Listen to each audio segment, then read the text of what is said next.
Hi guys, welcome back. This is Linda's Mafia Romance audio story. Today's story is about a ruthless crime lord who tests a waitress with one question, but her honest answer changes both their lives forever. The restaurant was dying. Not in the way that buildings crumbled or businesses shuttered, but in that peculiar, suffocating way that happens in the final hours of a long night when the last of the regulars have stumbled home and the staff are running on nothing but fumes and the desperate hope that the next table will be the last.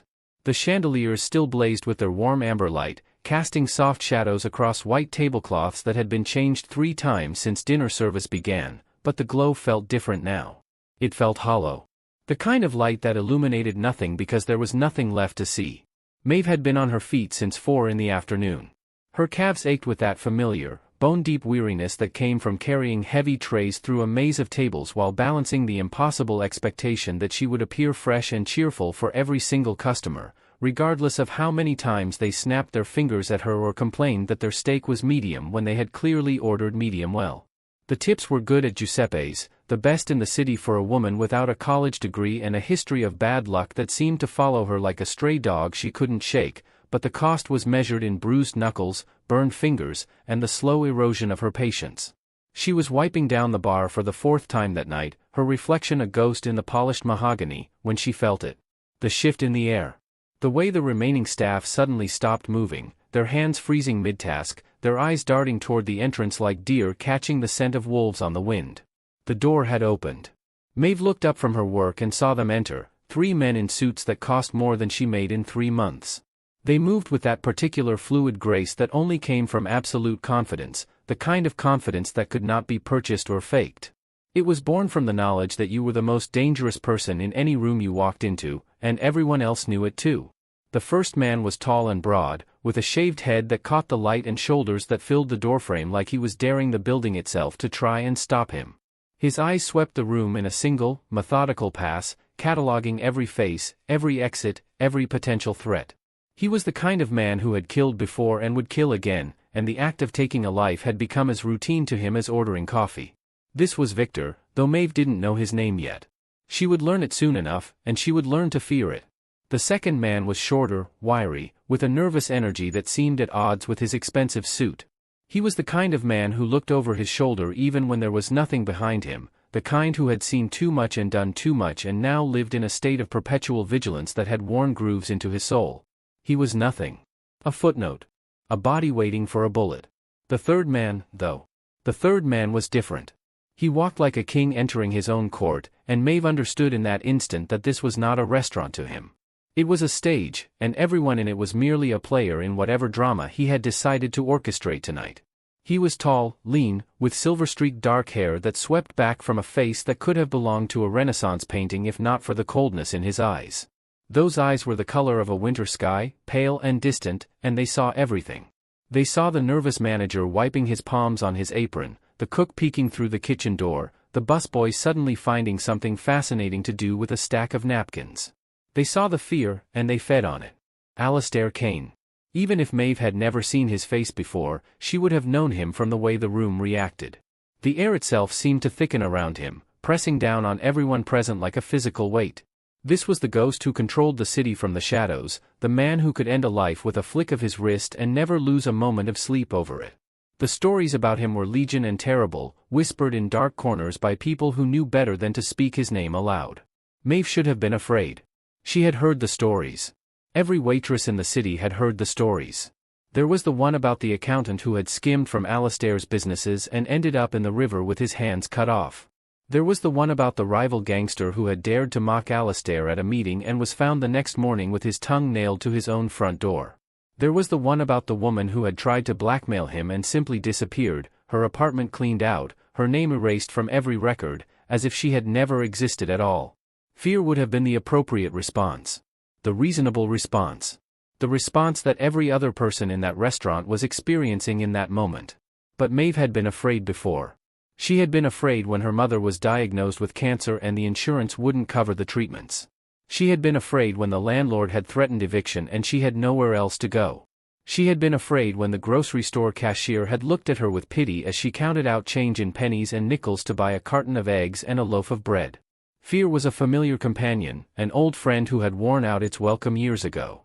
She had learned to live alongside it, to function despite it, to push through it because there was simply no other choice. This man, this powerful, dangerous man who had just walked into her restaurant, was just another problem to be solved, another obstacle to be navigated. She had survived worse. Or perhaps she had simply grown too tired to care anymore. The manager, a portly man named Frank who had never quite recovered from his divorce and spent most of his shift sweating through his cheap suit, scurried toward the newcomers like a rat seeking the favor of a predator. His voice was high and strained as he offered them the best table in the house, the one by the window with the view of the city skyline. The one that was usually reserved for the mayor or visiting celebrities. Alistair Kane did not acknowledge Frank's existence. He simply walked past him, his eyes still scanning the room, and chose a table in the center of the dining floor. It was a strategic choice, Maeve realized. From that position, he could see every entrance, every exit, every person who came within 20 feet of him. He was a man who had survived this long by never giving anyone the advantage of surprise. The other two men flanked him as he sat, Victor taking the seat on his right and the nervous one taking the seat on his left. They formed a triangle of menace around the table, their eyes fixed on the room around them with the focused intensity of predators watching for prey. Frank hovered at the edge of the table, his hands clasped together in a desperate approximation of professionalism. "Can I get you gentlemen something to drink? We have an excellent vintage from Leave." The word came from Victor, flat and dismissive. He didn't even look at Frank when he said it. His eyes were still scanning the room, cataloging threats that probably didn't exist. Frank swallowed hard. Of course. Of course. He backed away, practically bowing as he retreated toward the kitchen. Maeve watched him go, feeling a strange mix of contempt and pity. He was a weak man, but he was also a man trying to survive, and she understood that better than most. The other staff members had vanished like mice before a cat. The busboy had disappeared into the kitchen. The sommelier had found urgent business in the wine cellar. Even the piano player, a grizzled old man who usually played through the night, had stopped mid-song and quietly gathered his sheet music. Only Maeve remained. She didn't make a conscious decision to stay.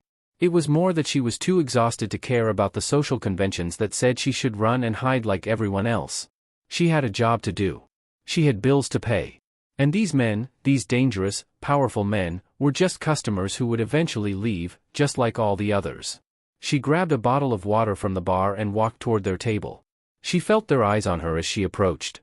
Victor's gaze was sharp and assessing, the look of a man who was already calculating the best way to dispose of a problem if it became necessary. The nervous one just seemed confused, as if he couldn't understand why she wasn't running. But Alistair Kane looked at her differently. There was something in his expression that she couldn't quite read, a flicker of something that might have been surprise or might have been interest or might have been nothing at all. His face was a mask, polished and impenetrable, and she realized with a jolt that she had never encountered anyone so completely unreadable. "Good evening," she said, her voice steady despite the pounding of her heart. She set the water bottle on the table and reached for the glass. "Can I get you gentlemen something to drink before dinner?" Victor's hand moved toward his jacket. It was an unconscious gesture, she thought, the response of a man who had spent so many years expecting violence that his body reacted before his mind could catch up. He looked at Alistair, waiting for a signal, a command, some indication of how to handle this strange, oblivious woman who had dared to interrupt them. Alistair said nothing. He just looked at Maeve, his pale eyes boring into hers with an intensity that made her skin prickle. She met his gaze. She didn't flinch. She didn't look away. The silence stretched between them, thick and heavy, and she understood that something was happening here that she didn't fully comprehend. This was a test of some kind, though she didn't know what the rules were or what passing or failing would mean. All she knew was that she couldn't afford to show weakness. Couldn't afford to be the woman who trembled and ran. She had been that woman before, long ago, and it had never done her any good. "Water," Alistair said finally, his voice low and smooth as aged whiskey. "Just water." "Same," Victor said, his eyes still fixed on Maeve with that unsettling intensity. The nervous one just shook his head, refusing to meet her gaze.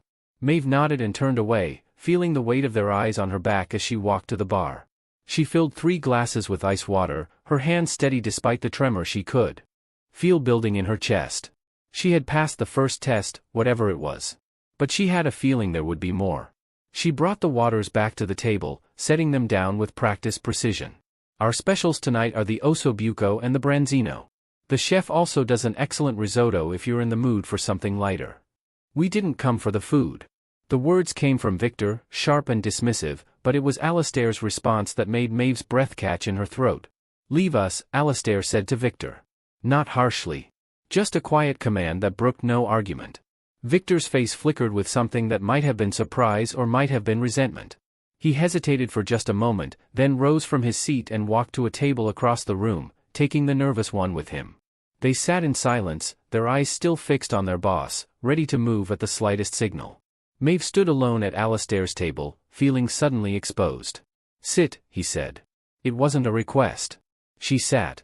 She didn't know why she obeyed, didn't know why her legs folded beneath her and deposited her in the chair across from him. It was as if his voice had reached something primal in her, something that recognized authority and responded to it without conscious thought. He studied her for a long moment, his pale eyes moving over her face like he was reading a book written in a language only he understood. She felt exposed, vulnerable, and for the first time that night, she felt the stirrings of genuine fear. You're not afraid of me, he said. It wasn't a question. Should I be? The words came out before she could stop them, sharp and defiant, and she saw something flicker in his expression. Surprise, maybe. Or amusement. It was gone before she could identify it, replaced by that same cold mask. Most people are, he said. Most people take one look at me and see their own death staring back at them. But you? He leaned back in his chair, studying her with renewed interest. You looked at me like I was just another customer. Like I was no different from the businessman who comes in for lunch and complains about the soup being too salty. You're not like him, Maeve said. But that doesn't mean I have to be afraid of you. You're a man. Just a man. I've survived men who were supposed to be monsters before. Something shifted in his expression. The mask cracked, just slightly, revealing something beneath that might have been respect or might have been hunger. Have you now? She didn't answer. She didn't know how to explain the years of struggle, the men who had tried to take advantage of her, the ones who had looked at her body with greedy eyes and assumed that a woman like her would be grateful for any attention, no matter how unwanted. She had learned to be invisible, to blend into the background, to be useful without being noticed. It was a survival strategy, nothing more. I'm sure you're wondering why I asked you to sit, he said, changing the subject with the ease of a man who was accustomed to controlling every conversation. I was wondering why you were here at all, she admitted. This isn't the kind of place where people like you usually come. People like me? Powerful people. She met his eyes again, refusing to back down. People who own the city. People who could eat anywhere in the world and chose to come to a restaurant that's closing in an hour. Maybe I was looking for something specific, he said. Maybe I knew I'd find it here. She didn't know how to respond to that. The words hung between them, heavy with implications she didn't fully understand. She felt like she was standing on the edge of a cliff, looking down into darkness, and she didn't know if she was supposed to step back or jump. Tell me about yourself, he said. What's a woman like you doing working in a place like this? Working, she said flatly. That's what I do. I work. I pay my bills. I go home. I come back and do it again. A simple life. There's nothing wrong with simple. No, he agreed. There isn't. But it's not the life I would have chosen for someone like you. What do you mean by that? He didn't answer. He just looked at her with those pale, unreadable eyes, and she felt like he was peeling back layers of her that she hadn't even known existed. She felt seen. She felt vulnerable. She felt something else too, something she didn't want to name, something that made her heart beat faster in a way that had nothing to do with fear. Your men, she said suddenly, surprising herself with the question. The ones who came with you. They're not like you. His eyebrows lifted slightly. What makes you say that? They're afraid. She gestured toward Victor, who was still watching her with that predatory intensity. He's afraid of you. They both are. They sit there like they're waiting for you to snap your fingers and have them killed, and they know they wouldn't be able to stop you. You see a lot. I see what's in front of me. She shrugged. It's not hard. You're terrifying, and they know it. They follow you because they have to, not because they want to. Something flickered in his expression again, something that might have been anger or might have been admiration. She couldn't tell, and that uncertainty was more unsettling than anything else that had happened that night. You're very honest, he said. Most people would tell me what they think I want to hear. I don't know what you want to hear, she admitted. And I'm too tired to guess. If you're going to kill me, just do it and get it over with. I'm tired of waiting for the other shoe to drop." The words came out more bitter than she intended, and she saw something shift in his expression. For just a moment, the mask slipped, and she saw something that looked almost like sympathy. He reached into his jacket, and she tensed, ready for the bullet or the knife or whatever method he had chosen to end her life. But instead of a weapon, he pulled out a wallet, thick and worn, and removed a stack of bills. "This is for your trouble," he said, placing the money on the table between them. "For your honesty. It's a rare commodity, and I appreciate it." She stared at the money. It was more than she made in a week, maybe 2 weeks. She could pay her mother's medical bills with that. She could buy groceries without counting every penny. She could breathe for the first time in months. But she didn't reach for it. She couldn't. There was something about taking his money that felt like a transaction, like selling a piece of herself that she wasn't willing to give up. "I didn't tell you the truth for money," she said. "I told you the truth because you asked, and I'm too tired to lie. Take it anyway." He pushed the money closer to her. "Consider it a investment. I have a feeling I'll be seeing you again, Maeve." She stiffened. She hadn't told him her name. She was sure of it. The staff wore name tags, but she had taken hers off hours ago when it started chafing her skin. "How do you know my name?" He smiled then, a slow, cold smile that didn't reach his eyes. "I know everything about everyone who enters my world," he said. "I knew who you were before I walked through that door. I know where you live. I know about your mother. I know about the collection agency that's been calling you for 3 months. I know everything." She felt the blood drain from her face. "Why?" "Because I'm curious about you, Maeve. I'm curious about how a woman like you ended up in a place like this, and I'm curious about what you'll do next." He leaned forward, his voice dropping to a whisper that was somehow more terrifying than a shout. "And I'm going to find out." He stood up, and the movement was like a signal. Victor and the other man rose from their table instantly, falling into formation behind him. They didn't speak. They just waited, ready to follow wherever he led. "I'll be in touch," Alistair said, looking down at her with that unreadable expression. "When I am, I expect you to be honest with me again. I have a feeling your honesty is going to be very valuable to me." He turned and walked toward the door, his men flanking him like a pack of wolves. They moved through the restaurant with that same fluid grace, and Maeve watched them go, her heart pounding so hard she could feel it in her throat. The door closed behind them, and the restaurant was silent. Maeve sat alone at the table, staring at the money in front of her. She didn't know what had just happened. She didn't know why Alistair Kane had chosen her, of all people, to be the subject of his attention. She didn't know what he wanted from her or what he expected her to do. But she knew one thing with absolute certainty. Her life was about to change. She reached for the money, her fingers trembling as she gathered the bills. It was real. It was solid. It was more than she had ever held in her hands at once. And she was terrified. Because she knew, with a certainty that settled into her bones like ice water, that Alistair Kane was not a man who gave gifts without expecting something in return. He had called it an investment, and she understood what that meant. He was buying her, one way or another, and she didn't know what the price would be. She stuffed the money into her apron and walked to the kitchen on unsteady legs. The staff was already emerging from their hiding places, their eyes wide with questions she didn't know how to answer. Frank grabbed her arm as she passed, his grip tight and urgent. "What happened out there? What did he say to you?" "Nothing," she said, pulling away from him. "He just asked me some questions. That's all." "That's all?" Frank's voice rose in disbelief. "That's Alistair Kane. Do you have any idea what he's capable of?" "I have an idea," she said flatly. "But he didn't do anything to me. He just talked. That's all." She walked away from him, heading toward the break room where her bag was stored. She needed to sit down. She needed to think. She needed to figure out what the hell had just happened to her life. But as she reached the break room door, she stopped. Because there, in the middle of the room, sitting on the table where she usually left her lunch, was a single white rose. It hadn't been there before. She was sure of it. She picked it up with trembling fingers, and she saw that there was a note attached to the stem. She unfolded it with hands that shook, reading the words written in a crisp, elegant script. "You have my attention. Don't disappoint me." It wasn't signed. It didn't need to be. She sank into a chair, the rose still clutched in her hand, and she felt the weight of everything that had just happened pressing down on her. The money in her apron. The rose in her hand. The promise in that note. She had passed his test. She had told him the truth, and he had rewarded her for it. But she had a feeling that the real test was only just beginning. And she had no idea if she would survive it. The night stretched on around her, silent and empty, and Maeve sat alone in the break room with a dead rose in her hand, wondering what kind of monster she had just made a deal with. The penthouse was a monument to emptiness. Maeve had been in fancy places before. She had waited tables at weddings in ballrooms dripping with crystal chandeliers, had served champagne at corporate events where the appetizers cost more than her monthly rent, had cleaned vacation homes for wealthy families who owned more bathrooms than she had rooms in her entire apartment. She had seen luxury, had touched it with her own hands, had polished the silver and folded the linens and smiled at the people who took it all for granted.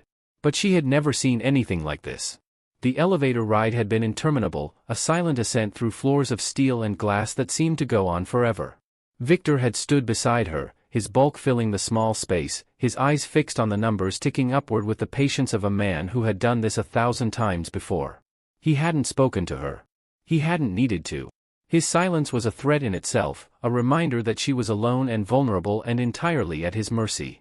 The doors had opened onto a space that defied comprehension. The penthouse stretched out before her in a series of interconnected rooms, each one more extravagant than the last. Floor-to-ceiling windows dominated every wall, offering a panoramic view of the city that made her dizzy just looking at it. The furniture was all sharp angles and cold surfaces, leather and chrome and marble arranged in perfect, lifeless symmetry. There were no photographs on the walls, no personal touches, no evidence that anyone actually lived here. It was a showroom, a monument to wealth and power that had been designed to impress and intimidate in equal measure. And at the center of it all, seated in a chair that looked more like a throne than a piece of furniture, was Alistair Kane. He was dressed differently now. The suit was gone, replaced by a simple black shirt that clung to his lean frame. His sleeves were rolled up to his elbows, revealing forearms corded with muscle and marked with a series of thin, pale scars that told stories she didn't want to know. His feet were bare, and somehow that vulnerability made him more terrifying than any weapon could have. He was reading something on a tablet, his eyes moving across the screen with the focused intensity of a man who had learned to multitask long ago. He didn't look up when she entered. Didn't acknowledge her presence in any way. He just kept reading, his finger occasionally swiping across the screen, as if she were nothing more than a ghost that had drifted through his walls. Victor guided her to the center of the room with a hand on her elbow that was just short of painful.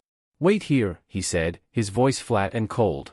Then he stepped back, taking up a position near the door, his eyes fixed on her with that same predatory intensity she had seen in the restaurant. Maeve stood in the middle of the room, her arms wrapped around her body, and waited. The silence stretched between them, heavy and oppressive. She could hear the faint hum of the city far below, the distant wail of a siren, the whisper of the air conditioning as it pushed cool air through the space. She could hear her own heartbeat, steady despite everything, a drumbeat of survival that had kept her going through every hardship life had thrown at her. She had been taken from the restaurant. That was the truth of it, no matter how much she tried to dress it up in nicer language. She had been finishing her shift, folding napkins and stacking chairs, when Victor had appeared in the kitchen doorway like a specter summoned from the shadows. He had told her to come with him, and she had gone, because what else could she do? He was twice her size and had a gun under his jacket, and Frank had practically shoved her toward him with shaking hands. She had been brought here against her will, to this cold, empty palace in the sky, and she had no idea what was going to happen to her. The thought should have terrified her. It did terrify her, in a deep, primal way that she couldn't quite suppress. But she had spent so many years being afraid that the fear had become a familiar companion, a constant presence that she had learned to live alongside. She could be afraid and still function. She could be afraid and still think. She could be afraid and still survive. Alistair finally looked up from his tablet, and his pale eyes met hers across the vast expanse of the room. He studied her for a long moment, his expression unreadable, and she felt that same unsettling sensation she had felt in the restaurant. He was looking at her like she was a puzzle to be solved, a mystery to be unraveled. "Come here," he said. She walked toward him. She didn't know why she obeyed, didn't know why her feet carried her across the marble floor without any conscious instruction from her brain. It was as if his voice had bypassed her rational mind entirely, speaking directly to some instinct that recognized power and responded to it automatically.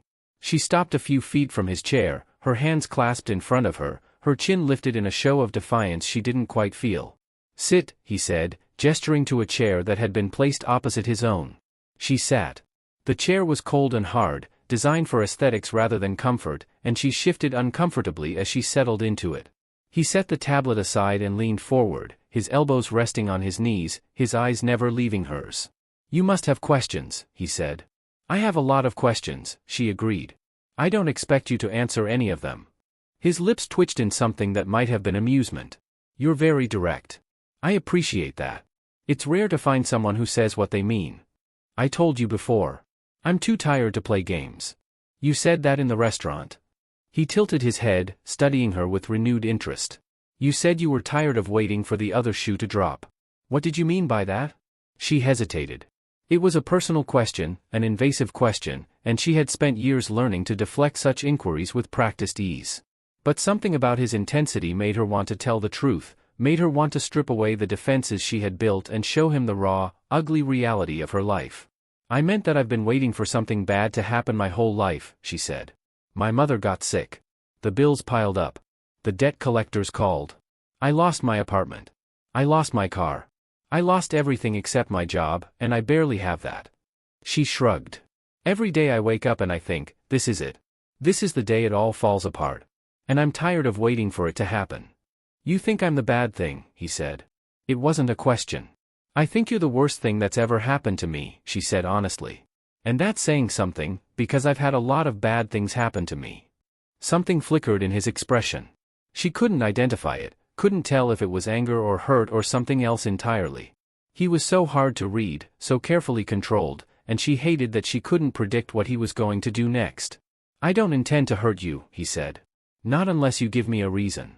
That's what men always say." She heard the bitterness in her voice and didn't try to hide it. "They say they don't want to hurt you, and then they do it anyway. They say they're different, and then they prove they're exactly the same. You've been hurt before. Everyone's been hurt before." She met his eyes, refusing to back down. "That doesn't make me special." "No," he agreed. "It doesn't. But your response to that hurt, that makes you very special indeed." She didn't know what to say to that. She didn't know how to respond to the way he was looking at her, like she was something precious and rare, something he wanted to protect and possess in equal measure. Victor shifted behind her, a barely audible movement that made her shoulders tense. She had almost forgotten he was there, lurking in the shadows like a specter, waiting for his master's command. "You can leave us," Alistair said, and she knew he was speaking to Victor even though his eyes never left hers. "Sir, I don't think. That wasn't a request." Victor's silence was louder than any protest could have been. She heard his footsteps retreat, heard the soft click of the door closing behind him, and she was alone with Alistair in this cold, empty palace in the sky. "Your man doesn't like me," she said. "He looked at me in the restaurant like he wanted to kill me." "Victor doesn't like anyone," Alistair said. "It's one of his more endearing qualities. He's been with me for 15 years. He's never liked anyone." "Then why does he follow you?" "Because I'm the only person who's ever been honest with him." A faint smile curved his lips. "He knows exactly what I am, and he knows exactly where he stands with me. There's comfort in that, for a man like him. Certainty. Is that why you brought me here? Because I told you the truth in the restaurant? I brought you here because I'm curious about you." He leaned forward, his eyes burning with an intensity that made her breath catch in her throat. "I brought you here because I've never met anyone like you before. I've never met anyone who looked at me the way you did. I've never met anyone who wasn't afraid to tell me exactly what they were thinking." "Maybe I'm just stupid," she said. "Maybe I'm too stupid to know when I should be afraid." "I don't think you're stupid." His voice was soft, almost gentle, and the unexpected kindness in it made her heart ache with something she refused to name. "I think you're one of the smartest people I've ever met. I think you see things that other people miss.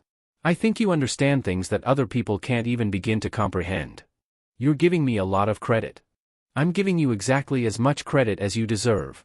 He stood up, moving with that same fluid grace, and began to pace in front of her. "Tell me about your mother." The question caught her off guard. "What? Your mother? You mentioned her. You said she was sick." He turned to face her, his expression unreadable. "Tell me about her." It was such a strange request, such an intimate thing to ask of a woman he had known for less than a day. But there was something in his voice that made her want to answer, something that made her want to trust him even though every instinct screamed that she shouldn't. "She has cancer," Maeve said. "Ovarian. It's been 3 years now. She's in and out of the hospital. The treatments keep her alive, but they don't make her better. She's just existing." Waiting for the end. And you take care of her. I do what I can. She looked down at her hands, at the calluses and scars that testified to years of hard work. I'm not a nurse. I don't have the training. But I bring her food, and I clean her house, and I hold her hand when she's scared. That's all I can do. That's more than most people would do. She's my mother. She looked up at him, her eyes burning with sudden tears that she refused to shed. She took care of me when I was helpless. It's my turn to take care of her now. That's how it works. He was silent for a long moment, his pale eyes fixed on her face. She could feel him reading her, cataloging every detail, building a portrait of her that would help him understand who she was and what she was capable of. Do you love her? He asked. What kind of question is that? A simple one. He moved closer, and she could smell his cologne, something expensive and subtle that made her head spin. I've found that people don't always love the people they take care of. Sometimes obligation is stronger than affection. Sometimes duty outweighs love. I love her, Maeve said, her voice fierce. I love her more than anything in this world. I would do anything for her. Anything. Would you kill for her? The question hung between them, sharp and dangerous, and she felt her pulse quicken with fear. This was the man she had been warned about. This was the monster in the shadows, the killer who could end a life with a flick of his wrist. And he was asking her if she would kill for her mother. Yes, she said, and the word came out before she could stop it. If it came down to it. If it was her life or someone else's. Yes. I would kill for her. His eyes gleamed with something that might have been satisfaction. I knew it, he said softly. I knew you were like me. I'm not like you. She shook her head, denial bitter on her tongue. I'm nothing like you. I've never killed anyone. I've never even hurt anyone on purpose. Not yet. He crouched in front of her, bringing himself down to her level, and she felt her breath catch in her throat at the intensity of his gaze. But you have the capacity for it. You have the will. Most people don't. Most people will say they would kill to protect the ones they love, but when it comes down to it, they freeze. They hesitate. They make excuses. But you? He reached out, his fingers brushing against her cheek, and she flinched at the contact. You wouldn't hesitate. You would do what needed to be done, and you would live with the consequences. That's what makes us the same.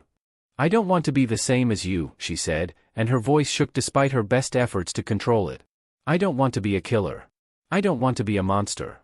There are worse things than monsters. His hand dropped from her face, and he stood up, looking down at her with that unreadable expression. There are the people who stand by and do nothing while the monsters destroy everything they love. There are the people who watch and wait and hope someone else will solve their problems. At least the monsters do something. At least the monsters fight. Is that what you think you're doing? Fighting? I'm doing what needs to be done. He turned away from her, walking toward the windows, and she watched his reflection in the glass. I'm protecting what's mine. I'm making sure the people I care about are safe. I'm taking what I need to survive, and I'm not apologizing for it. And what about the people you hurt along the way?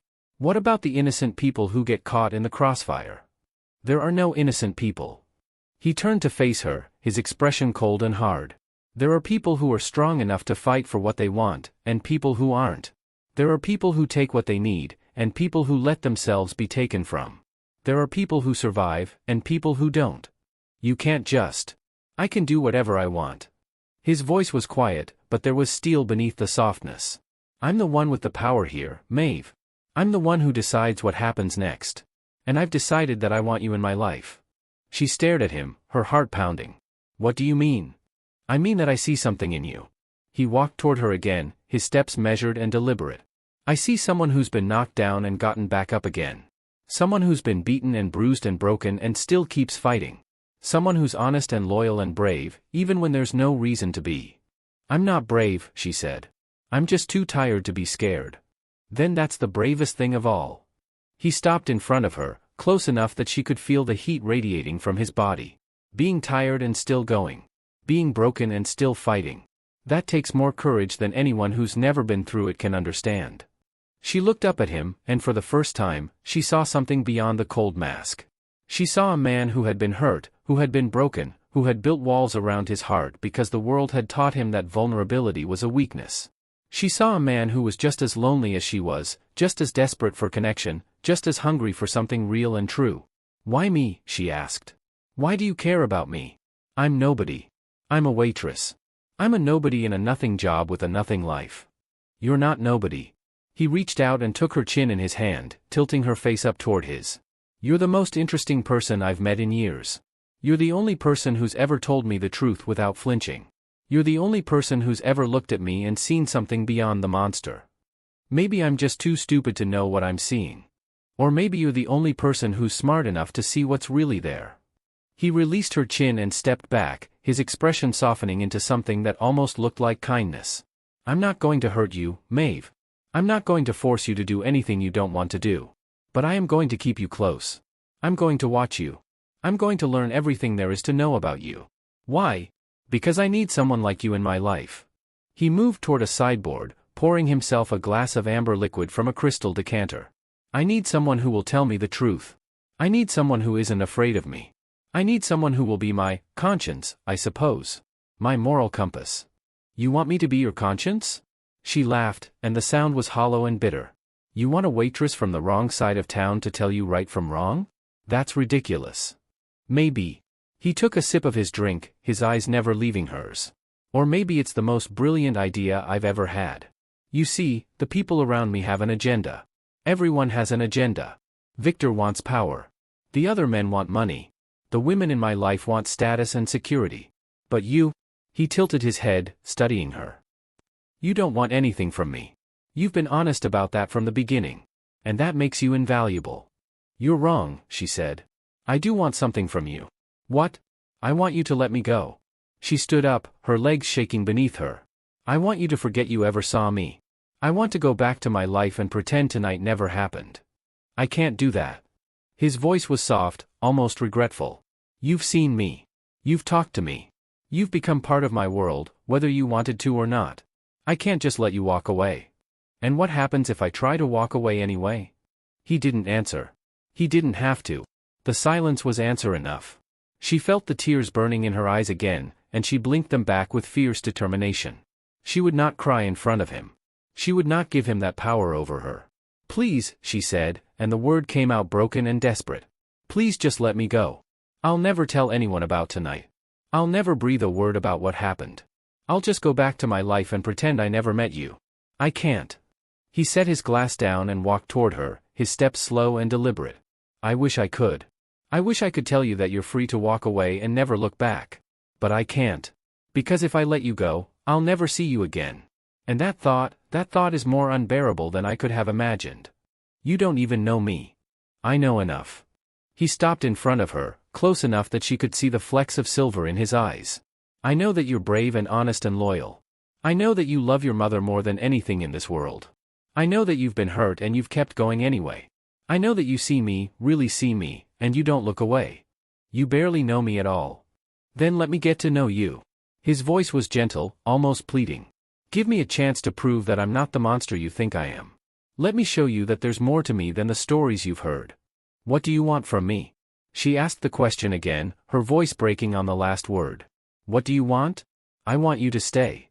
He reached out and took her hand, his fingers warm and strong around hers.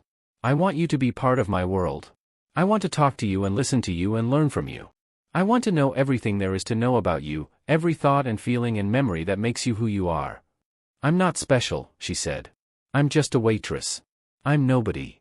You're not nobody. He lifted her hand to his lips, pressing a gentle kiss against her knuckles. You're the most special person I've ever met. And I'm not going to let you go without a fight. She stood there, her hand still in his, and she felt something shift inside her. Something that had been frozen for years, something that she had locked away in the deepest part of her heart. She felt it thawing, felt it waking up, felt it reaching toward him with a hunger she couldn't deny. Fine, she said, and the word tasted like surrender. Fine. I'll stay. But I'm not going to be your puppet. I'm not going to be your toy. I'm not going to be anything I don't want to be. I wouldn't dream of it. He smiled, and for the first time, the expression reached his eyes. I want you to be exactly who you are, Maeve. That's all I've ever wanted. She pulled her hand away from his, stepping back, putting distance between them. She needed to breathe. She needed to think. She needed to figure out what the hell she had just agreed to. He watched her go, his expression unreadable, and she felt his eyes on her back as she walked toward the door. She didn't look back. She couldn't. If she looked back, she might change her mind. The door closed behind her, and she stood in the hallway, her heart pounding, her hands shaking. Victor was waiting for her, his expression cold and hostile, and she knew that he had heard everything. "I don't know what you're playing at," he said, his voice low and dangerous. "But I'll be watching you. One wrong move, and I'll end you myself. And I'll make sure it hurts." "Good," she said, meeting his eyes with a defiance she didn't feel. "I wouldn't expect anything less from someone like you." He laughed, a harsh, bitter sound. "You have no idea what you've gotten yourself into. But you'll find out. They always do." He turned and walked away, leaving her alone in the hallway with nothing but her fear and her confusion and her desperate, aching hope that somehow, some way, she would find a way to survive this. She leaned against the wall, closing her eyes, and she let the tears fall. She didn't know what was going to happen to her. She didn't know what Alistair Kane wanted from her. She didn't know if she was going to make it out of this alive. But she knew one thing with absolute certainty. Her life was never going to be the same. And she had no idea if that was a good thing or a death sentence. The city sprawled beneath her, a sea of lights and shadows that stretched to the horizon. Maeve stood at the window, watching the cars move through the streets like blood through veins, and she wondered how many of those people had any idea of the monsters that walked among them. Probably none, she thought. Probably they just went about their lives, oblivious to the darkness that lurked in the shadows. And maybe that was a blessing. Maybe it was better to be blind than to see the truth of the world. But she wasn't blind anymore. She had seen the truth, and the truth was Alistair Kane, sitting in his cold, empty palace, looking at her like she was the answer to a question he had been asking his whole life. She didn't know what that meant. She didn't know what he wanted from her. She didn't know if she was going to survive this. But she knew one thing. She was going to fight. She was going to fight with everything she had, because that was what she had always done. She had fought to survive, fought to protect her mother, fought to keep going when everything in her wanted to give up. And she was going to fight now, even if she didn't know what she was fighting for. The night stretched on around her, silent and empty, and Maeve stood at the window, watching the city sleep. And she wondered what kind of monster she had just made a deal with, and whether she would ever be able to escape his grasp. The weeks that followed blurred together into a strange, disorienting rhythm that Maeve never quite got used to. She still worked at Giuseppe's, though the shifts felt different now. The other staff treated her with a careful, fearful respect that made her skin crawl. Frank, her manager, had stopped hovering over her shoulder and started avoiding her entirely, as if proximity to her might somehow infect him with whatever curse had befallen her. The customers still came and went, still snapped their fingers and complained about their steaks, but she moved through her duties like a ghost, her mind always elsewhere. Always with him. Alistair had kept his promise. He hadn't hurt her. He hadn't forced her to do anything she didn't want to do.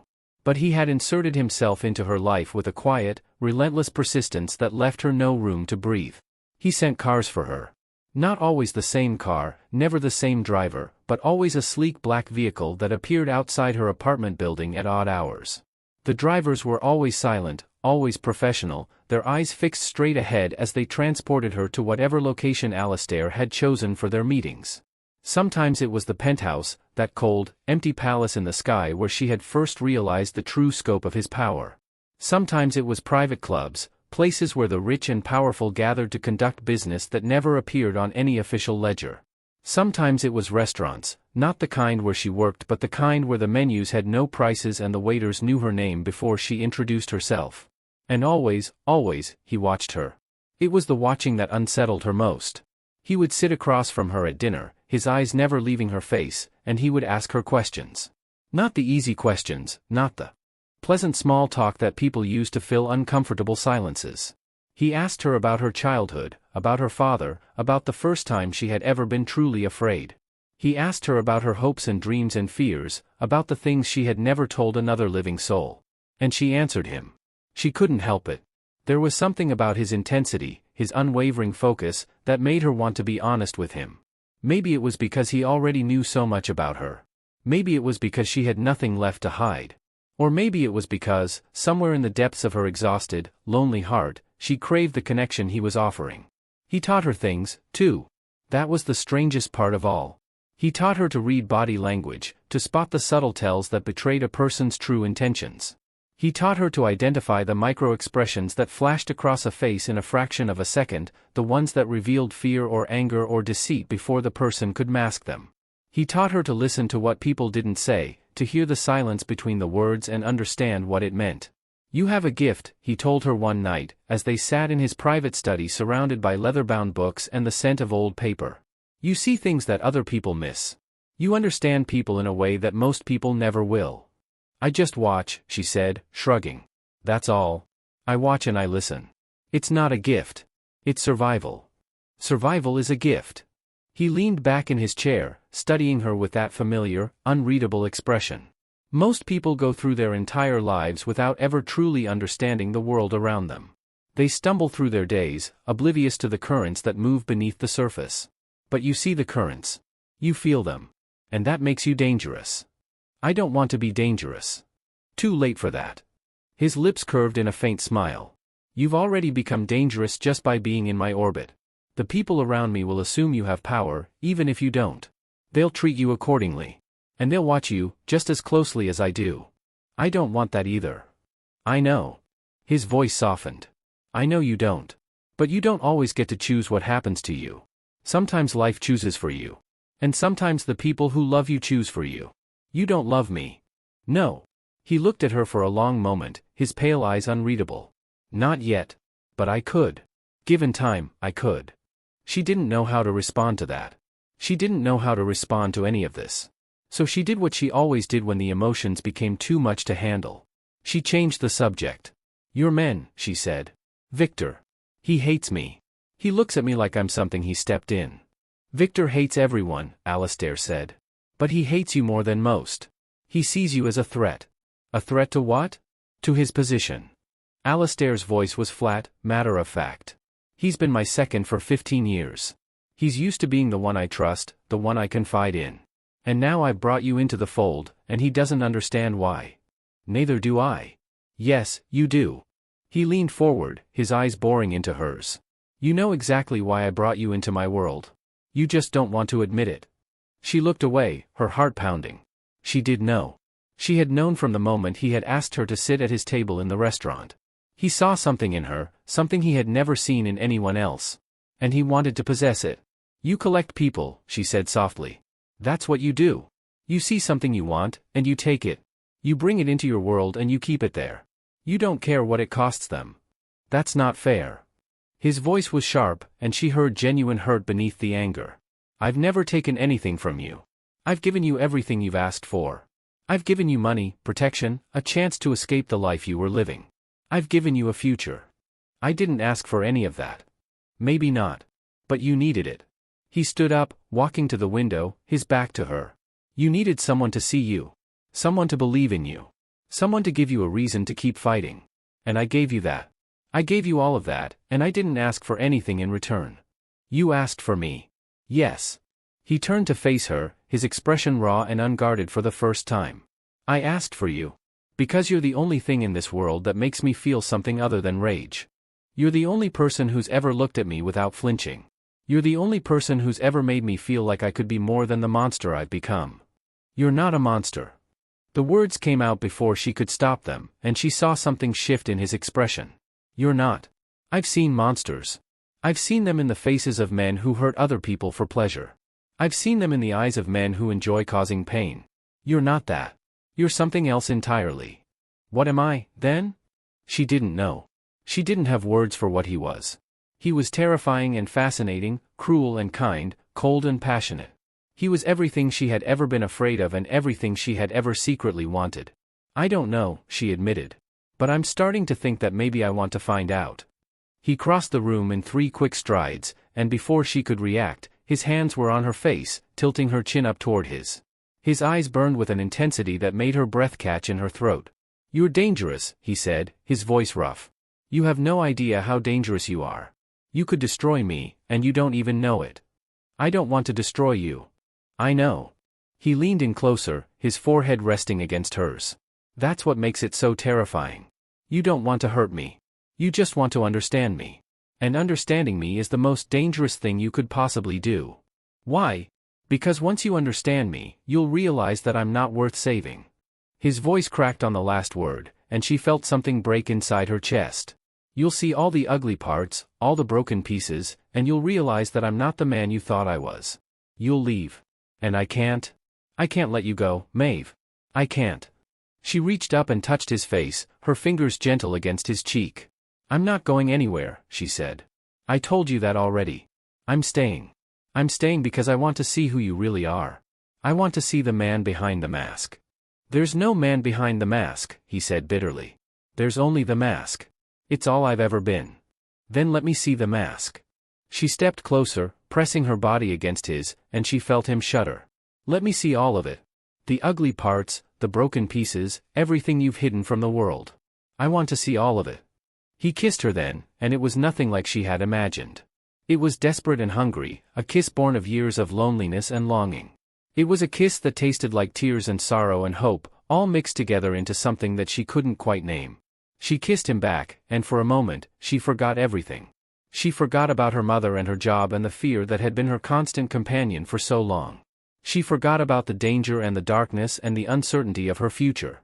She just let herself feel, let herself be swept away by the intensity of the moment.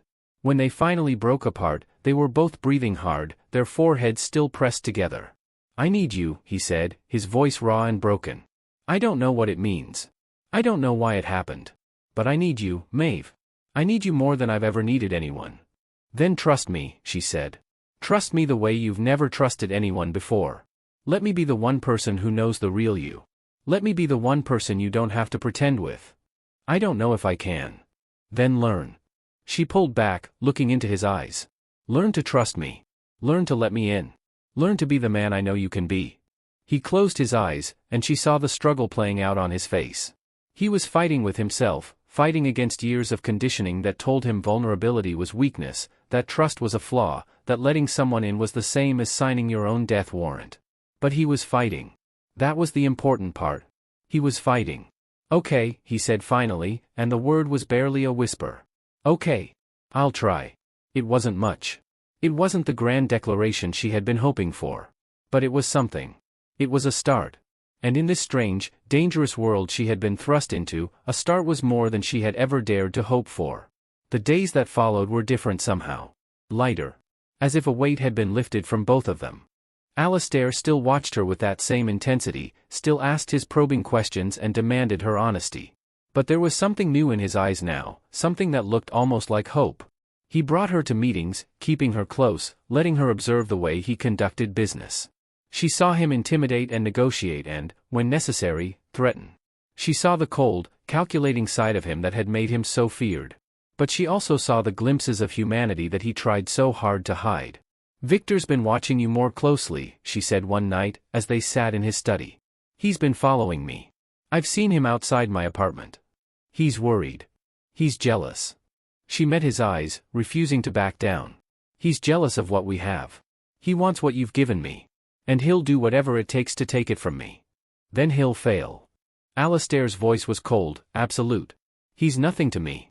He's been nothing to me for years. He's a tool, useful but replaceable. You're something else entirely. What am I? He didn't answer. He just looked at her, and she saw something flicker in his eyes that might have been fear. You're everything, he finally said. You're everything I never knew I needed. She wanted to believe him. She wanted to believe that this was real, that the connection they had forged was genuine and lasting. But she had been hurt too many times to trust easily, and the rational part of her mind was still screaming warnings that she couldn't ignore. You barely know me, she said. I know enough. He reached out and took her hand, his fingers warm against hers. I know that you're the only person in the world who makes me feel like I'm not alone. I know that you're the only person who sees me and doesn't flinch. I know that I'd burn this city to the ground for you, and I wouldn't regret a single moment of it. That's not love, she said. That's obsession. Maybe. He lifted her hand to his lips, pressing a kiss against her palm. But it's what I have to offer. It's what I am.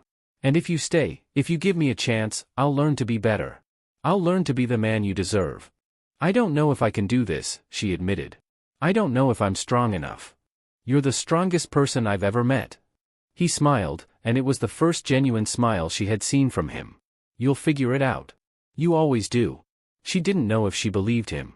But she wanted to. She wanted to believe that she could navigate this strange, dangerous world he had brought her into. She wanted to believe that she could make a difference, that she could be the one person who saved him from the darkness. And maybe, just maybe, she could. The city sprawled beneath them, glittering and indifferent, and Maeve stood at the window of the penthouse, watching the lights flicker and fade. She didn't know what the future held. She didn't know if she would survive the danger that lurked in the shadows. But she knew one thing with absolute certainty. She was in love with a monster. And she had no idea if that made her brave or just foolish. But she was going to find out. The invitation arrived in a cream-colored envelope delivered by hand to Maeve's apartment. No return address, no signature, just her name written in elegant script that she recognized immediately. Alistair had warned her about this night. He had told her weeks ago that the Castellano family was hosting a masquerade ball, a glittering affair designed to showcase their wealth and power while providing a neutral ground for the city's criminal elite to mingle without bloodshed. He had told her that attendance was mandatory, that refusing would be seen as a declaration of war, that she would need to be by his side. She had protested, of course. She had argued that she didn't belong in that world, that she would stick out like a sore thumb, that she would embarrass him with her ignorance of their customs and protocols. But he had been insistent, his pale eyes burning with an intensity that brooked no argument. "You belong wherever I say you belong," he had told her. "You're mine now. And I won't hide you away like some shameful secret. I want them to see you. I want them to know that you're under my protection." Now she stood in front of the full-length mirror in the penthouse's guest room, staring at the woman reflected in the glass. The woman looked like a stranger, elegant and sophisticated, her curves wrapped in a gown of deep emerald silk that Alistair had chosen for her. The dress was cut low in the front, revealing the generous swell of her breasts, and it flowed over her hips like water, clinging to every contour of her plump figure. Her hair had been styled by a professional, swept up in an elaborate arrangement that showcased the delicate line of her neck. Her face had been painted with the careful artistry of a makeup artist who had transformed her into someone she barely recognized. The mask she held in her hands was a masterpiece of feathers and jewels, designed to conceal her identity while drawing attention to her eyes. She felt like a fraud. Like a child playing dress-up in her mother's clothes. But there was no time to second-guess herself. Alistair was waiting, and she knew better than to keep him waiting. He was already in the sitting room when she descended the stairs, his back to her as he stared out the window at the city below. He was dressed in black, as always, his tuxedo impeccable, his mask already in place. It was a simple design, black and silver, that covered the upper half of his face and made him look even more dangerous than usual. He turned when he heard her footsteps, and she watched his reaction. His eyes swept over her from head to toe, and she saw something flicker in their depths that might have been hunger or might have been pride. "You're beautiful," he said, his voice rough. "I knew you would be." "I feel ridiculous," she admitted. "Like I'm wearing a costume." "You are." He crossed the room and took her hands in his. "We all are. That's the point of the masquerade. We hide behind our masks and pretend to be something we're not. But you're the only person in that room who will be wearing the truth." "I don't understand." "You will." He lifted her hand to his lips, pressing a kiss against her knuckles. "Just stay close to me. Don't wander off. Don't talk to anyone you don't know. And whatever you do, don't trust anything anyone tells you." The ballroom was a sea of glittering lights and shimmering fabrics, the kind of opulence that Maeve had only ever seen in movies. Chandeliers dripped with crystals that cast rainbows across the dance floor, and the walls were draped in silks that must have cost a fortune. The guests moved through the space like ghosts, their faces hidden behind masks of every conceivable design, their identities known only to those who had been invited into their secrets. Alistair kept her close, his hand on the small of her back, guiding her through the crowd with the easy confidence of a man who owned every room he entered. She felt eyes on her, curious and assessing, and she knew that they were all wondering who she was and what she was doing on the arm of the city's most feared crime lord. "Smile," he murmured in her ear. "You're the most beautiful woman in this room. Act like you know it." She forced a smile onto her face, even as her heart pounded with fear. She had never felt so exposed, so vulnerable, so completely out of her depth. They circulated through the crowd, stopping to exchange pleasantries with people whose names she immediately forgot. Alistair was charming, effortlessly smooth, playing the role of the gracious guest with practiced ease. But she could feel the tension radiating from him, the coiled readiness of a man who never let his guard down. "Stay here," he said suddenly, steering her toward a quiet alcove. "I need to speak with someone. I'll be back in a few minutes." "Alistair. Just stay put." His voice was firm, brooking no argument. "Don't move from this spot. Don't talk to anyone. I'll be back before you know it." He disappeared into the crowd, and Maeve was alone. She leaned against the wall, trying to catch her breath. The mask felt suffocating, the dress too tight, the whole situation too overwhelming. She closed her eyes and focused on breathing, trying to calm the frantic beating of her heart. Enjoying the party? The voice came from her left, smooth and cultured, and she opened her eyes to find a man standing beside her. He was tall and lean, with dark hair and a mask that covered the upper half of his face. His smile was pleasant, his demeanor friendly, but something about him made her skin prickle with unease. "I'm fine," she said, forcing a smile. "Just taking a moment to rest." "Of course." He moved closer, and she caught a whiff of expensive cologne. These affairs can be exhausting. So much pretense, so much posturing. It's refreshing to see someone who isn't playing the game. "I'm not sure what you mean." "Don't you?" He tilted his head, studying her with an intensity that made her uncomfortable. "You're not like the others. You don't have that hungry look in your eyes. You're not here for power or money or influence. You're here because someone brought you here. And who are you to judge? Someone who's been watching you." He smiled, but the expression didn't reach his eyes. "I've been watching you all night, actually. Wondering who you are and how you ended up on Alistair Kane's arm." "I'm nobody," she said flatly. "Just a friend. Just a friend." He laughed, a soft, bitter sound. "Alistair Kane doesn't have friends. He has tools and he has enemies. If you're on his arm, you're either one or the other. And I have a feeling you're not a tool." "Who are you?" she asked, her voice sharp. "What do you want from me?" "My name is Roman." He extended his hand, and she shook it reluctantly. "I'm an associate of the Castellano family. And I've been looking for an opportunity to speak with someone close to Alistair." "Why?" "Because I have information." He leaned in closer, his voice dropping to a whisper. "Information that could save your life, if you're smart enough to use it." Her heart stopped. "What are you talking about?" "Victor." The name hung in the air between them, heavy with implication. "He's been working against Alistair for months. Feeding information to the Castellanos, undermining his operations, positioning himself to take over when Alistair falls. And Alistair has no idea." "How do you know this?" "Because I'm the one he's been talking to." Roman's smile was cold, calculating. "I'm the one who's been feeding him the information he needs to dismantle Alistair's empire. And I'm the one who's going to help him finish the job." "Finish the job?" "At the end of the night." Roman glanced around, making sure no one was listening. "When the party ends, Victor will make his move. He has men positioned throughout the building, ready to strike. Alistair won't survive the night." She felt the blood drain from her face. "Why are you telling me this?" "Because I want you to know." He reached out and touched her arm, his fingers cold against her skin. "I want you to know what's coming. I want you to have a choice. You can stay with Alistair and die with him. Or you can walk away, right now, and save yourself." "I can't." "Yes, you can." His grip tightened on her arm. "You can walk out that door and never look back. You can go back to your life, your job, your mother. You can forget any of this ever happened. All you have to do is walk away." She looked at him, at the cold calculation in his eyes, and she understood. He wasn't offering her a choice. He was testing her. Trying to see where her loyalties lay. "I can't do that," she said, pulling her arm free. "I can't walk away from him." "Then you'll die with him." Roman shrugged, as if her death meant nothing to him. "It's your choice." "It's not a choice." She met his eyes, her chin lifted. "You don't know anything about loyalty. You don't know anything about love. You're just a snake, slithering through the shadows, trying to destroy something you could never build." "Love?" He laughed, the sound bitter and cruel. "You think he loves you? He's incapable of love. He's a monster, just like the rest of us. He's using you, just like he uses everyone else. When he's done with you, he'll throw you away." "No." Her voice was steady, sure. "He won't. Because he's not like you. He's not like any of you. He's something better. You're a fool." "Maybe." She stepped back, putting distance between them. "But at least I'm not a traitor." She turned and walked away, her heart pounding, her mind racing. She needed to find Alistair. She needed to warn him about what was coming.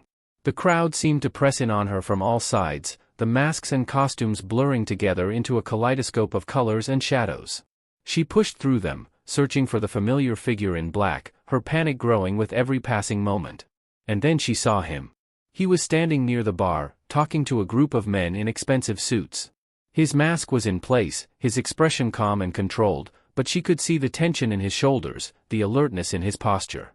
He was ready for a fight, even if he didn't know it was coming. She pushed through the crowd, her heart racing. "Alistair," she said, grabbing his arm. "I need to talk to you. Now." He turned to her, his pale eyes sharp with concern. "What's wrong?" "Victor," she said, her voice low and urgent. "He's working with the Castellanos. He's going to make a move tonight. Roman told me. He's got men positioned throughout the building. They're going to kill you." "Roman?" Alistair's expression flickered. "You talked to Roman?" "He approached me. He said Victor has been feeding him information for months. He said Victor is planning to take over when you're gone." "Did you believe him?" "I don't know." She shook her head. "But we can't take the chance. We need to leave. Now." "Too late." The voice came from behind her, and she turned to find Victor standing there, his face twisted with rage. His mask was gone, revealing the hatred that burned in his eyes. "You stupid, interfering bitch," he spat. "You couldn't just stay out of it, could you? You had to stick your nose where it didn't belong." "Victor." Alistair's voice was cold, dangerous. "What is she talking about?" "Everything she said." Victor stepped closer, and Maeve could see the gun in his hand, the silver gleam of it catching the light. "I've been working with the Castellanos for months. Feeding them information, setting you up, positioning myself to take over when you're gone. And tonight is the night it all ends." "Why?" Alistair asked, and she heard the genuine confusion in his voice. "After all these years, why would you betray me?"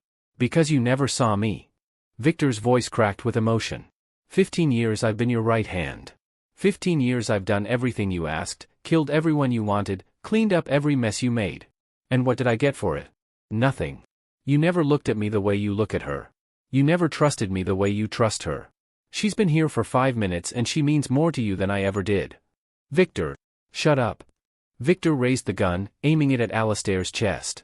"This is the end, boss. You had a good run, but it's over. And when you're gone, I'm going to take everything you have. The empire, the money, the power. It's all going to be mine." Maeve moved without thinking. She threw herself in front of Alistair, her body blocking Victor's aim.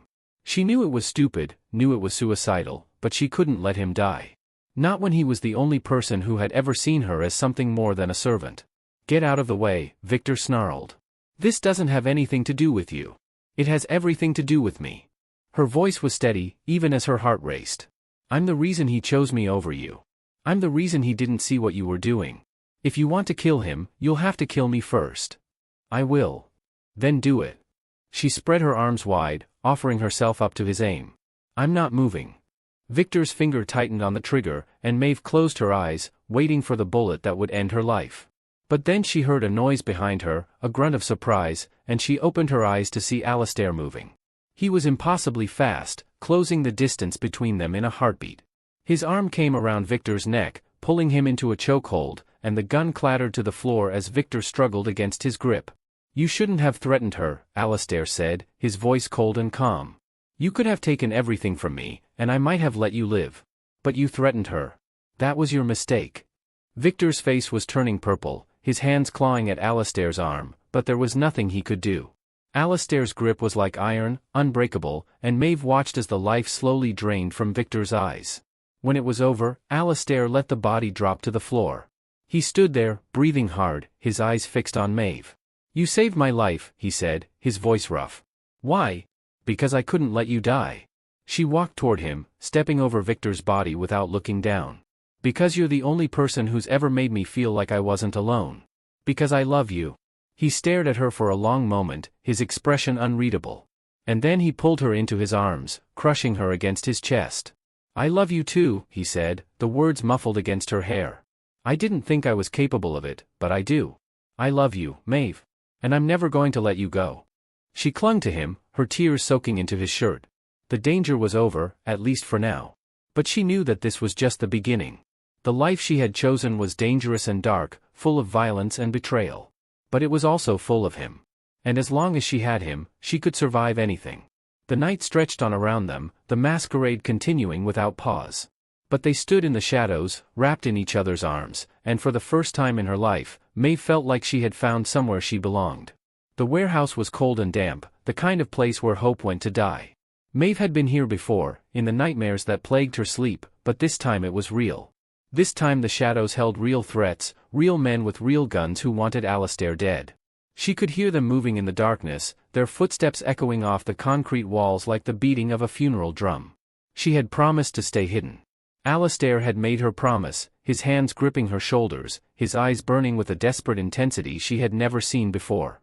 He had told her to stay in the shadows, to not move, to not make a sound, to trust that he would come back for her. But that was before the shooting started. Now she crouched behind a stack of rotting pallets, her heart pounding so hard she could feel it in her throat. The gunfire was deafening, punctuated by shouts and screams and the wet, terrible sound of bodies hitting the floor. She couldn't tell who was winning, couldn't tell if Alistair was still alive, couldn't do anything but wait and pray.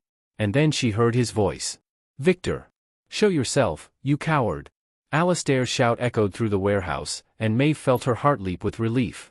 He was still alive. He was still fighting. But then she heard another voice, cold and mocking. "You always were too sentimental, boss. That's your weakness. Victor." She crept to the edge of her hiding place, peering through the gloom.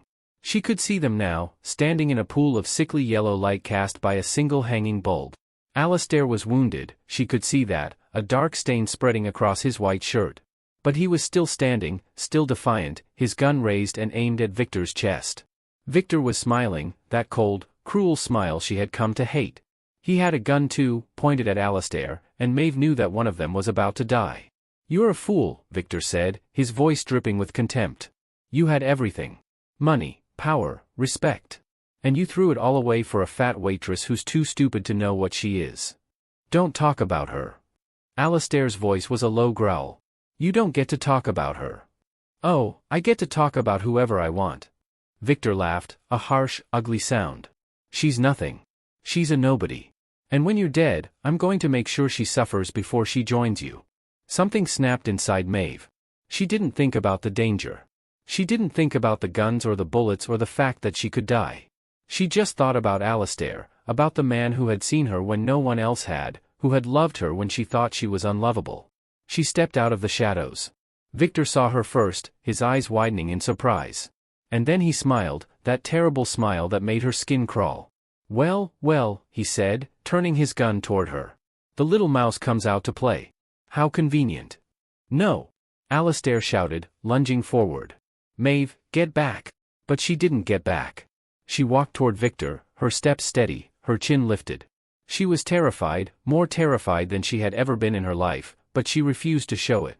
"Victor," she said, her voice calm. "You don't have to do this." "Don't I?" He laughed again. "After everything he's done to me? After everything he's taken from me? You think I'm just going to walk away? I think you're better than this." She kept walking, kept her eyes fixed on his. "I think you're not the monster you pretend to be. I think somewhere inside you, there's still a man who wants to do the right thing. You don't know anything about me. Then tell me." She stopped a few feet away from him, close enough that she could see the doubt flickering in his eyes. "Tell me who you are. Tell me what made you this way. Tell me why you hate him so much." "Because he took everything from me." Victor's voice cracked. "Everything I ever wanted, everything I ever worked for, and he gave it to you. You, who didn't deserve it. You, who never earned it." "I know." She reached out, slowly, carefully, and placed her hand over his gun. "I know you're hurting. I know you feel betrayed. But killing him won't make it better. It'll just make you a killer. And you're not a killer, Victor. You're just a man who lost his way." He stared at her, his eyes wild, his breath coming in ragged gasps. And then, slowly, the fight seemed to drain out of him. "Why?" he asked, his voice small and broken. "Why do you care what happens to me?" "Because everyone deserves a second chance." She smiled, a sad, gentle smile. "Even you." He lowered the gun. It happened so fast that Maeve barely saw it. One moment Victor was standing there, his weapon hanging limp at his side, and the next moment he was on the ground, a bullet hole in his forehead, his eyes staring sightlessly at the ceiling. Alistair stood behind him, his gun still smoking, his face pale with shock. "You saved him," he said, his voice hollow. "You saved him, and he was going to kill you." "I know." "Why?" He walked toward her, his steps unsteady. "Why would you do that? Why would you risk your life for him?" "Because he was a person." She looked at Victor's body, lying crumpled on the floor. "A broken, angry, lost person. And I thought that maybe, just maybe, I could reach him." "You couldn't." "No." She turned to face Alistair, her eyes filled with tears. but I had to try. That's who I am. That's who you fell in love with. He stared at her for a long moment, his expression unreadable. And then he pulled her into his arms, crushing her against his chest. I almost lost you, he said, his voice muffled against her hair. I almost lost you, and I couldn't have survived it. You're the only thing that makes this life bearable. You're the only reason I keep fighting. Then keep fighting. She pulled back, looking into his eyes. Keep fighting for me. Keep fighting for us. Keep fighting until we can leave this all behind. I can't leave. He shook his head, his eyes filled with pain. I'm too deep in this world. Too many enemies, too many debts, too many people who want me dead. I can't just walk away. Then we'll find a way. She cupped his face in her hands. Together. We'll figure it out together. That's what love is, Alistair. It's not just the good times. It's the hard times too. It's facing the darkness and coming out the other side. I love you. He said it like a prayer, like a confession. I love you so much it terrifies me. I never thought I could feel this way. I never thought I deserved it. You do deserve it. She kissed him, soft and sweet. You deserve everything good in this world. And I'm going to make sure you get it. I thought you were the one who needed saving, he said, his voice thick with emotion. But it was me. It was always me. You saved me, Maeve. You saved me from becoming the monster I thought I was. Then let me keep saving you. She smiled through her tears. Let me keep being your reason to hope. He pulled her close again, holding her like she was the most precious thing in the world. And in that moment, standing in the middle of a warehouse filled with death and destruction, Maeve felt something she hadn't felt in years. Hope. It wasn't going to be easy. She knew that. There would be more enemies, more battles, more darkness to navigate. But she also knew that she wouldn't be facing it alone. She had Alistair, and he had her. And together, they could survive anything. The sun was just beginning to rise when they finally left the warehouse, walking out into the cold morning air. The city stretched before them, cold and indifferent, but Maeve didn't feel alone anymore. I promise you, Alistair said, his voice steady and sure. I will tear this world apart and build a new one. And it will be yours. Whatever it takes. Whatever I have to become to keep you safe and by my side, I will become it. I know you will. She took his hand, lacing her fingers through his. And I'll be right there with you. Every step of the way.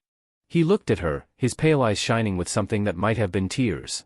And then he smiled, a real smile, the kind that transformed his face and made him look almost young. I love you, he said again, the words tumbling out like a confession he couldn't hold back. I know I've said it before, but I need you to understand. I love you more than I ever thought I could love anyone. You're everything to me, Maeve. Everything. And you're everything to me. She squeezed his hand.